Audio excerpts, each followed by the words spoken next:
Kasama po natin ang Head of Research ng Sigla Research Center. Assistant Professor din po siya sa UP Manila Department of Social Sciences, Sir Jose Marie Lanuza. Magandang umaga po, sir.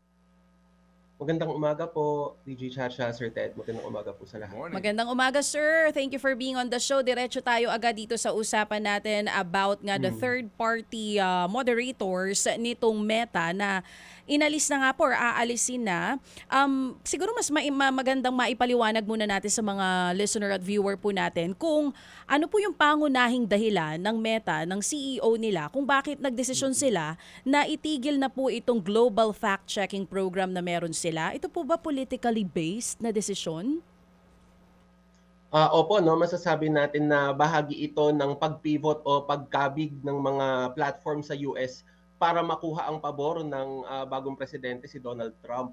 Sa kasalukuyan po, merong ideya na ang fact-checking bilang isang practice ay masyadong left-wing, masyadong woke, masyadong kontra sa ibang paniniwala ng ibang segments ng lipunan. No? Kaya ginagawa po itong correction na ito ng mga platform tulad ng Meta para mapasang-ayon o mabigyang pabor na mabigyan sila ng mas lax na regulasyon at mas maraming concessions ng incoming government ni Trump. Nabanggit niyo po yung salitang woke, no? Maraming mga senior citizens nakatutok sa atin ngayon, baka hindi nila naiintindihan. Explain lang natin sa kanila. Pag sinabing woke, ano po bang ibig sabihin nun? Originally po, ito yung ibig sabihin ay marami tayong nalalaman na hindi common o hindi mainstream pero naging pejorative o naging derogatory na po ito, naging parang insulto na po ito na parang masyadong nagmamarunong o kaya Yan. masyadong ginagawang issue lahat, Oo. parang kagalit-galit lahat ng bagay, Oo. ganyan. So parang ang sinasabi, parang napag-alaman ng Meta na yung kanilang mga fact checkers are masyadong leftist at woke kaya nag-decide sila, let's leave it up to the users to identify kung ang nakikita nila online ay fake news or yan ba ay totoo. Ganun yung nangyari. Hindi po, ang sinasabi po ng Meta, sinasakyan niya yung naratiba ng Trump administration na ang fact-checking at ang mga fact-checker ay masyadong woke. Kaya Yun. inaalis po nila ito ngayon Oh, at pero pinapasa ngayon ang responsibilidad sa audience. oo. So parang sinasang-ayunan nga nila yung sinasabi ni President-elect, US President-elect Donald Trump. Pero kasi po, Yes with po. this, ano po ang magiging epekto nito, especially dito sa Pilipinas, papalapit na Yes. ang midterm elections next year. I believe yung changes na ito will roll out in the US first and then susunod po yung Yes. ibang parte ng mundo. Pero kahit na hindi pa nagsisimula dito sa Pilipinas, gaano kalaki Mm. ang magiging epekto nito sa papalapit na halalan sa susunod na taon? Tama po 'yan 'no. So wala po tayong dahilan para maniwalang hindi aabot ito sa Pilipinas o sa iba pang Global South countries. Ang problema po diyan, marami po ang fact-checking partners ng Meta, ng Facebook at binibigyan nila ito ng suporta. Ngayon kung aalisin nila ang suportang ito, marami sa mga organisasyon na ito, lalo na sa Pilipinas, ang mahihirapang mabuhay o mahihirapang ipagpatuloy yung kanilang mga operasyong mag-fact check. Ang problema po diyan, kung iaasa po natin sa community notes ang pagbibigay ng maayos na impormasyon sa ating mga audiences online, para po nating sinabing nagwi-window shopping ka, tas kapag tinanong mo kung maganda ba tong produktong to, original ba tong produktong to, ang sasabihin sa ng nagbebenta ay tanungin mo yung ibang bumibili at hindi ka bibigyan ng tamang impormasyon o hindi ka bibigyan ng maayos na sagot. Wala pong wala pong basis para sabihin na mas reliable ang community notes at hindi rin po dumadaan ang community notes sa journalistic standards, sa journalistic processes. So, ibig sabihin, posible po na yung correction na ipapataw sa ibang content online ay hindi talaga siya correction. Yun po ang magiging problema. Heading into an election year for the Philippines, mas marahil po na mangyari na marami tayong makikitang online content na hindi na fina-flag ng fact checkers. Mas mahihirapan po ang ating fact checkers dahil wala na silang access sa resources at mas mahihirapan po ang ating audiences sa pagsabi kung ang binabasa ba nila online ay totoo o hindi. Sa ngayon ba, gaano kahigpit si Meta dun sa mga pinopost online? Tinitake down ba nila kapag nalalaman nila ngayon na yung naipost ay fake news or nananatili pa rin ito online? Anong ginagawa niya sa ngayon na meron pa itong fact global checking versus kapag wala na? Sa totoo lang, sa ngayon pa nga lang po medyo maluwag na ang Meta. Yun, Kapag oo. tinanong at kinausap po opo, 'pag tinanong at kinausap natin ang mga Filipino journalist, fact checker, pare-parehas po ang reklamo nila na sasabihin nilang, "Itong naratibang 'to, itong impormasyon na 'to matagal na naming sinabi sa'yong hindi yan totoo, pero hindi mo pa rin tine-take down." At sasabihin lang ng Meta, hindi pa kasi, lumalabag sa community standards, medyo malabo, hindi 100%. Kaya puwede pa siyang mag-exist. Pero ang kaibahan kapag inalis na yung fact checkers, um, mas mawawalan ng boses ngayon ang ating mga journalist at fact checker para sabihin na hindi totoo yung ibang content online. Mas mahihirapan silang mangumbinsi ng audiences na itong bagay na napaka-viral, napakaraming nagko-comment, napakaraming nagre-reshare ay hindi pala totoo. At kung community notes ang pagbabasihan, edi mas parang ginamit lang po nating basis sa pag-determine kung tama o hindi ang content ay comment section. Oo, sinasabi niyo nga po kanina ngayon na may fact global checking na, fact checking na nangyayari sa Meta, talamak pa rin ang fake news. What more pa kung wala na ito? Yung Yes. community-driven system na ginagamit ni X or Twitter noon na sinasabi nyo hindi dapat ganyan ang gawin, hindi sapat yung safeguards na meron yun dahil mukhang mas dadami yung mga i-hire na trolls para kapag may nag-post, pwedeng i-comment mo na lang Yes po. doon na totoo tong balitang to tapos yung mga vulnerable, 'di ba, sectors, mas madaling mapapaniwala sa fake news kumpara sa ngayon. Yes po. At even ngayon, kung titignan po natin ng X or ang Twitter, no, hindi naman automatic ang community notes. Yes. Nasa isang nakatagong menu pa ito, pipindutin pa natin at hanapin pa natin sa pinakababang menu ang request community notes. Kailan pa po natin ito mababalikan? So, napakadaming friction para sa isang average user para gustuhin niya, kung gugustuhin niyang makahanap ng correction or ng validation na hindi naman natin i-expect na gagawin ng average na Pilipino na nagsuscroll lang habang nakasakay sa jeep, habang nagpapaantok. So, mahirap po umasa sa ganung model. Oo, so inaasahan na natin mas lalong talamak ang fake news pag ipinatupad na po dito sa Pilipinas itong wala ng fact checkers ang Meta. Posible po. Mas maraming paghihirap na pagdadaanan ng mga journalist at fact checker. Oo, at hindi rin malayo na yung ibang social media platforms kagaya ni YouTube and TikTok sumunod sa naging hakbang nitong si Mark Zuckerberg. Posible din po yun. Tama po. Ang um, ang tanong diyan, Professor JM, ano magagawa natin dito? Considering na the owner of the medium is US based and is now perhaps subservient dito sa paparating na presidente ng Estados Unidos. Sa kasalukuyan po, marami pa tayong pwedeng gawin at marami pa tayong pwedeng paghalawan ng pwedeng gawin, no, sa ibang bansa na Global South din. Halimbawa po, sa Brazil at sa United States, merong mga civil society organizations na ang ginagawa nila ay mag-defund ng disinformation operations online by targeting the advertisers. Sinasabihan po nila ang mga brands, ang mga firms na bakit kayo naglalagay ng ads sa mga ganitong website na naglalagay ng disinformative content. Pwede rin po nating suportahan ang ating mga lokal na fact checker at journalist para mas mapaigting pa ang kanilang mga trabaho. At sa amin po, sa bahagi namin sa Sigla, meron po kaming ongoing na research for the 2025 elections. No? Ano po ang itsura ng mga influence operations sa lokal? At meron din po kaming ongoing na pag-aaral tungkol sa kapakanan ng mga data workers naman na mahihirapan din pagdating ng ganitong mga polisiya sa Pilipinas. So yung mga ganitong inisyatiba po, at yung iba pang inisyatiba na nasimulan ng Sigla tulad ng pagbubuo ng children's book para sa pag-navigate ng internet, no. Sana po masuportahan ito ng mas maraming Pilipino, ma-translate ito para mas mapaabot sa ibang mga rehiyon para makabuo pa po tayo ng mga mas lokal na pockets of resistance sa mga influence operations online. Well, maganda yung mga binanggit mo, Prof, ano, pero yung alam mo yon, yung talaga sa realidad, alam natin yung hamon dito. So, to be specific,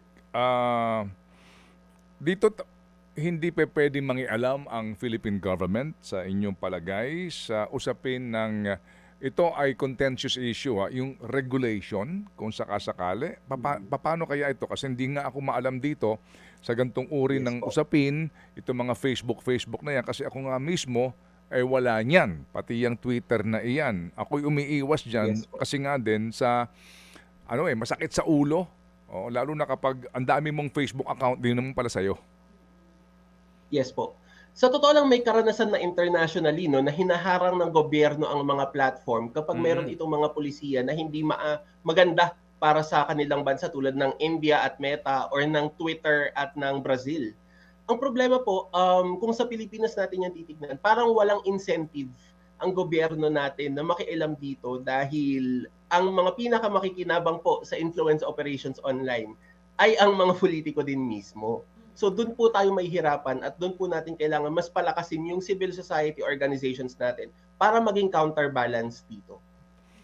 Sa isang artikulo ng Rappler, nabasa ko yung isang bahagi doon, sinasabi nga na sa Bicol region ngayon, may ginawa silang mga panayam doon at ang doon sa kawalan ng informasyon na nanggagaling sa mainstream, ang source ng information nga ay itong Facebook, no? At doon daw sa kanilang mga case studies, nagkalat ang mga maling informasyon kung saan din lumalabas na ang informasyon ay nanggagaling sa mga politiko doon sa lugar na ito. Ito ba yung inyo rin nabasa? At sa mga ganong sitwasyon, yun nga, ano ang laban ng pangkaraniwang mamamayang Pilipino na walang kaalam-alam na ang lahat ng kanyang informasyon, ang source of information niya, totally ay mali? Yes po. So ito po yung problema kapag nagkakaroon tayo ng mga news deserts o ng mga lugar na nawawalan ng balita. Pag nagkakaroon ng media shutdown, for example, maraming nadi-disable na networks. No? So talamak po itong ganitong operasyon dahil nagsisilbi ito bilang early campaigning para sa mga politiko. At sadly, mahirap para sa mga audience, sa mga mamamayan na makahanap ng alternatibo. Walang mas accessibleng source ng information. So, kung on its own, yung komunidad ay may iwang ganun, talaga pong magiging biktima sila ng fake news. Kailangan po nating palakasin ang ating mga journalist networks, ang ating mga journalist workers, para po makaabot doon ng impormasyon at palakasin din ng community radios, community media, alternative media, suportahan ito para makaabot doon ng maayos na impormasyon. Itong grupo ninyo, gaano ito kalawak, Profesor? Kasi napakaganda ng mga ideya, di ba, na mga dapat nating gawin. Nga lamang at, di ba, dito kinakailangan mo ng malaking puwersa para, para gumalaw ang kinauukulan mismo. Mismo ang gobyerno actually nga, yung nga lang sabi mo, kung nakikinabang din dito ang maraming taong gobyerno sa paggamit ng sandatang ito sa pagpapakalat ng informasyon na mali para sa pabor sa kanila, we have a problem, di ba? We have a huge problem. Yes. Oo. Yes po. Yung binabanggit mo kanina na malaki ang magiging papel ng journalist dito, no, sa especially dito sa bansa natin. Kaya lang with what we're seeing now, ginagamit na rin ng mga trolls online yung pagsira sa imahe ng mga journalist natin ngayon para ang mas paniwalaan or the people they see online na tumatangkilik sa isang politiko. Paano kaya mangyayari pagka ganun? Sa totoo lang po, walang madaling sagot, no? Walang one size fits all na solution dito kasi marami po dun sa naratiba na ginagamit ng mga influence operations online. Nakaugat po ito sa mga material na karanasan ng mga komunidad. So kapag sinabi po nating may problema sa media trust o sa pagtitiwala sa media, ibig sabihin po ito ay komunidad na hindi naman inaabot on a normal basis ng maayos na impormasyon, kaya mas madaling magtanim ng mga hindi pagtitiwala. Ang pwede po nating gawin ay slowly, no, on an individual level, i-ensure po natin na yung paligid natin, yung mga tao sa paligid natin, maayos po ang kanilang natatanggap na impormasyon. Kapag meron pong gitgitan sa opinion, wag pong magpuputol ng ugnay at hayaan po nating lumaki organically yung ganitong information ecosystem base sa tiwala. Sa individual na level, ganun po ang pwede. Sa mas malalaking level tulad ng organizational, subnational at national, ang pagsuporta po sa mas maraming democratic institutions tulad ng media, tulad ng schools, yan po ang mga pwede nating i-explore. Yan po ang mga pwede nating buuin pa. Okay. No, pwede pong bumuo tayo ng multi-stakeholder fronts against disinformation, Mhm. palakasin ang ating mga fact-checking cooperatives, cooperations. Okay. Yun po. Kayo ba sa grupo ninyo diyan sa dito sa ano tawag sa kanilang grupo? Sigla, no? Sa Sigla, Yes po. meron na ba kayong mga proposed legislation? Ito ba ay maaaring idaan sa pamamagitan ng mga Republic Act ng mga batas? Kasi nga, sabi ko, again, it's a thin line na medyo matindi, di ba? Parang pag sinabi mong if you regulate social media, itong mga platform na ito, di ba? Paglabag na naman niya sa, sa karapatan, sa malayang pamamahayag, di ba? Although, klaro naman din ngayon, ang pag-abuso ng iba dito nga sa demokrasyang ito. Sige, meron na ba kayong mga binuo na maaring mga panukalang batas? As early as 2018 po, yung mga publications ng mga miyembro ng Sigla katulad ng Executive Director namin na si Dr. Jonathan Ong, nakafocus na po ang mga policy recommendations sa pagbuo ng mas malalakas na transparency at accountability initiatives for elections katulad ng campaign finance monitoring. Pero nitong nakaraang 2022 elections po, yung pag-aaral namin sa costs of influence operations sa campaign, pag tinignan niyo po yung SOSE ng ilang mga politiko, lahat naka-redact. So itong mga ganitong transparency and accountability measures na nire-recommenda natin sa mga pulisiya, maaari din po itong i-lobby ng mga communities, ng mga civil society organizations. Pag mas malakas po ang dagundong, mas mapipressure po ang mga politiko para gawin itong batas. Okay, that's on the side of transparency dito nga sa mga gastusin ng politiko o kaya yung buhay ng politiko, no? So, I mean in general, doon sa usapin po ng SALN, etc. Pero specific po yung holding these platform operators responsible and accountable. Halimbawa nga ito, Facebook, no? Kaya ako talagang hindi nagbukas ng Facebook na yan kasi nangangamba ako, 'di ba, sa dami nga ng fake. So para masabi talagang hindi ako yan, di wala ako yan. Napakasimple ng aking dahilan eh. Wala ako yan eh. Ako mismo wala. So ang dami nito. Hindi ba dapat yung Facebook mismo, yung regulator o sino man ang ano bang tawag dyan sa mga yan? Social media Hindi. platforms. Yung may-ari niya, yung kumbaga yung may operator niya sa Pilipinas, hindi ba dapat sila nagkukusa dyan? Dito sa mga naglipa na napakaraming mga accounts na ito na puro fake, ang iba naman talagang ginagamit lang para nga sa pagpapakalat ng maling impormasyon. Pati sa YouTube. Sa YouTube napakarami ng clickbait na naandoon kami. Yes. Itong programa namin at lalagyan nila ng mga title na talaga namang kahindik-hindik at maglalagay ng muka ng ibang mga politiko doon For views. para palabasin na binabanatan namin yung mga politikong iyon. Pero pag pinakinggan mo yung buong konteksto o yung buong programa ngayon o part ng programa, wala ka namang sinasabing ganon. Hindi ba dapat ang YouTube na nagkukusa sa ganyan? Hindi ba pwede magkaroon ng batas para obligahin tong mga platform na ito na sila mismo na ang maglinis ng kanilang hanay kasi nga mismo sila ay kumikita dahil ang daming advertisement kahit na fake news yung pinapakalat noong pong may pakana sa platform. Tama po kayo, no? Napakalaking responsibilidad yung dapat na tinatanganan ng mga platforms. Ang problema po, una sa lahat, bahagi ito ng business model nila. At pangalawa po, hindi sapat ang pagre-regulate ng isang bansa sa isang platform na global ang reach. Pero may mga areas of success po sa pag-constrain o sa pagpigil ng platform power. No? Halimbawa po sa Europa, yung European Union po mismo ang bumuo ng Digital Services Act na hindi naman totally sinasagot, no, in a democratic manner. Hindi naman to perpektong sagot, pero nako-constrain po na nito bahagya yung ganitong mga lapses ng platforms. Sinisiguro po nito na mas maging attuned sa mga dapat ayusin ang mga platforms.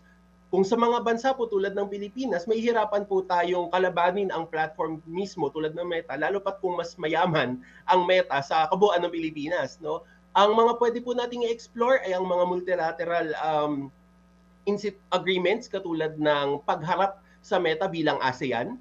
o kaya ang pagbuo ng mga South-to-South partnership katulad ng mga malalakas na bansa na kumakalaban sa platforms tulad ng sa Latin America at Africa. Pag bumubuo po tayo ng ganitong mga koalisyon, mas may tsansa po tayong ma-pressure ang platforms para mag-take down, no? Marami din pong experiences sa ibang bansa tulad ng Brazil na yung gobyerno nila mismo ang pume-pressure sa platforms para mag-take down ng content. Pero ang problema po dito, kung ilalapat natin ito blindly sa Pilipinas, prone to abuse din po ito. Lalo na kung ang gobyerno natin ay hindi naman todo-todong kontra disinformasyon. Although ngayon mayroong panukala sa Kamara na magkaroon ng investigasyon tungkol daw sa mga vloggers, no? Sa mga vlogs na nagpapakalat ng maling informasyon. Ito ba inyo na nabasa? Anong reaksyon doon ng inyong grupo sa sigla?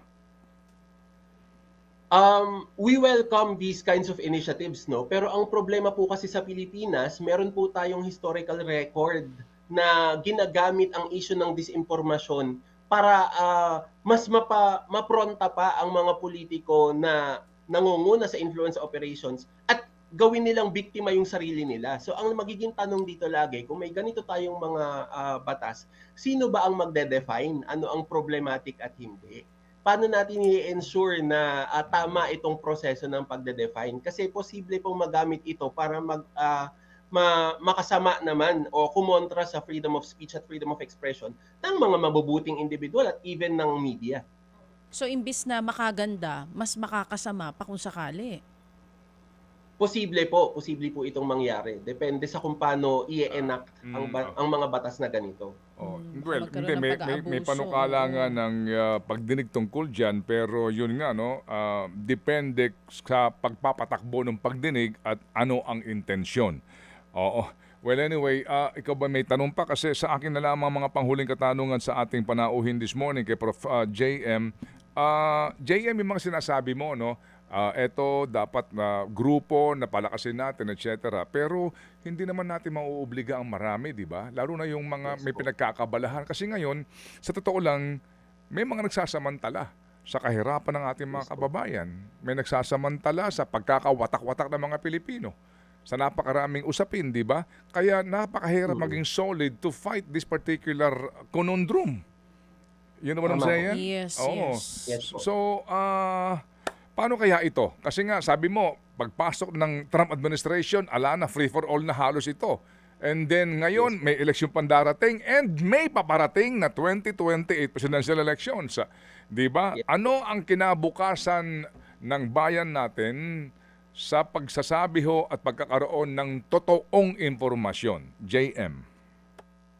Napakadali pong isipin na walang pag-asa, no? Napaka-talunan ng Pilipinas sa ganitong mga usapin. Pero sa totoo lang, kung susumahin po natin lahat ng global counter disinformation operations, marami pong mga creative interventions ang nagmumula sa Global South katulad ng Pilipinas. So, kung ako po ang tatanungin, mahirap po ang bukas, no? Madami po tayong kakaharaping problema, pero hindi po ito tapos na usapin. Kaya pa pong mapagtagumpayan. Mahirap at marami pang kailangan pagdaanan, marami pang kailangan palakasin. Pero man-made po ang disinformation Kaya pong i-undo kahit anong bagay na man-made. Okay. So, Cha, may tanong ka ba kay Professor? Alright. So, Professor, hindi ito ang ating huling ugnayan sa usapin po na ito dahil nga sa papalapit din ng halalan, napaka-importante ng gantong malayang talakayan kung paano tayo makakatulong sa ating lipunan dito nga sa ano bang ibig sabihin nun? World Wide Web. Yes, kasi na-invento yung internet Nung wala namang internet, wala namang ganyan May magandang epekto ang internet, Oo, pero diba, ito ngayon JM? nakikita na natin yung Oo, hindi pero ito magandang nga epekto. po yung, kumbaga, ilan po sa mga ill effects kapag Yes. mali ang paggamit Tama. sa magandang uri ng teknolohiya. Salamat, JM, at muli kaming tatawag sa inyo. Maraming salamat po at magandang araw. Opo, thank you.